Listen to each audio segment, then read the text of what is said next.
Yo, what is up, everybody? I'm back with another reaction video. I'm gonna be reacting to it's Christmas Eve Horror Story animated now. Merry Christmas Eve, Happy Christmas Eve, whatever you guys want. I know some parts in the world it is already Christmas, but for me it's Christmas Eve. So yeah, Merry Christmas Eve. I felt like I would do a special Christmas Eve video. I'm gonna be reacting to Christmas Eve Horror Story animated. Let's go.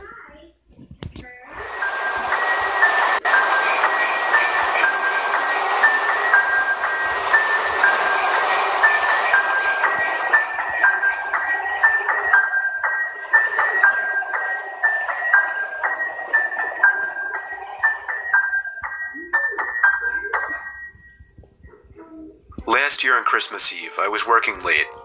I'm 23. I work in New York City and commute home every day on the train. Since I'm one of the younger ones in the office, I got stuck with one of the worst shifts, so I wasn't able to get home until 5 o'clock. My family had already left a whole hour earlier to go to my cousin's house, so I had to drive alone. After having a quick snack before the half-hour drive, I got back in my car and put my cousin's address into my phone. Halfway through the drive, it started snowing. I got to my cousin's house around 6 o'clock. It was snowing heavily by this point, and I just made it in time to catch everyone starting dinner. I brought all of my gifts inside and cheerfully said hey to everyone. I stayed until around 11 o'clock. The rest of my family left a little sooner. I stayed an extra half hour or so just to hang out before leaving myself. By the time I was leaving, the ground had accumulated at least 2 feet of snow, and it wasn't even done snowing. The drive home was nightmarish. The roads were hardly even plowed, and I had to drive under 20 miles per hour on most roads. The roads were completely dead at this point, though, most likely because everyone was smart enough to go home before the snow accumulated. Eventually, I turned onto a main road that I'm sure would usually be bustling, but at 11:15 on Christmas Eve night, there wasn't a single car or a single light from the store. It was a ghost town. But then I did notice the flashing taillights of one car. It was parked on the side of the road, and the smoke seeping out from its exhaust with the taillights giving it a red tint. As I got closer, I realized there was somebody next to the car waving their hand in the air. I assumed something was wrong and they needed help. So, me being the good Samaritan I am, I pulled up behind the car. When I opened my door, the guy approached me immediately, barely even giving me time to step out. He was an average-sized man, probably 5'10", 180 pounds. He spoke in a very demanding voice, asking me if I know anything about fixing an engine. I told him I didn't know much about cars. The guy responded very quickly to everything I said. He told me it's fine. He went inside of his car for a second, popped open his trunk, came back out, and told me to just wait by the trunk for a second.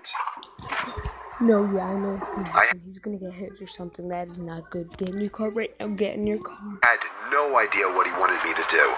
I was really confused. He walked over to the front of his car, and I heard him open the hood.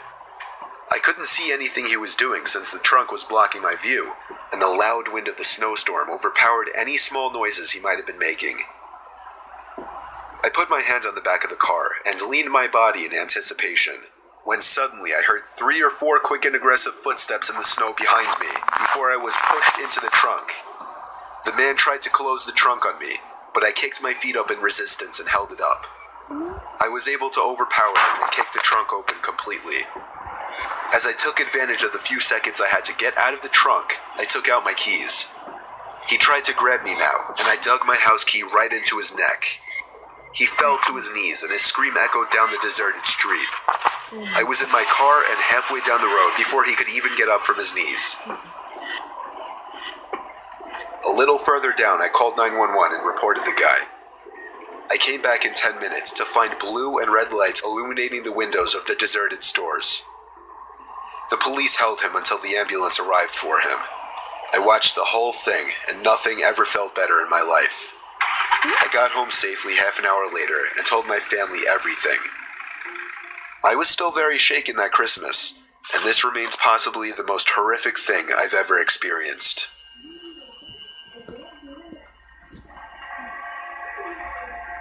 Wow, if that was true.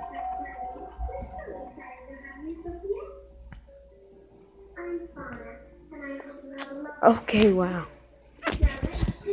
That was messed up. That was crazy. That was crazy. Pretty darn crazy. Story. Okay, if you like the video, don't forget to hit the like button, subscribe to the channel if you want to, and happy Merry Christmas. Merry Christmas Eve.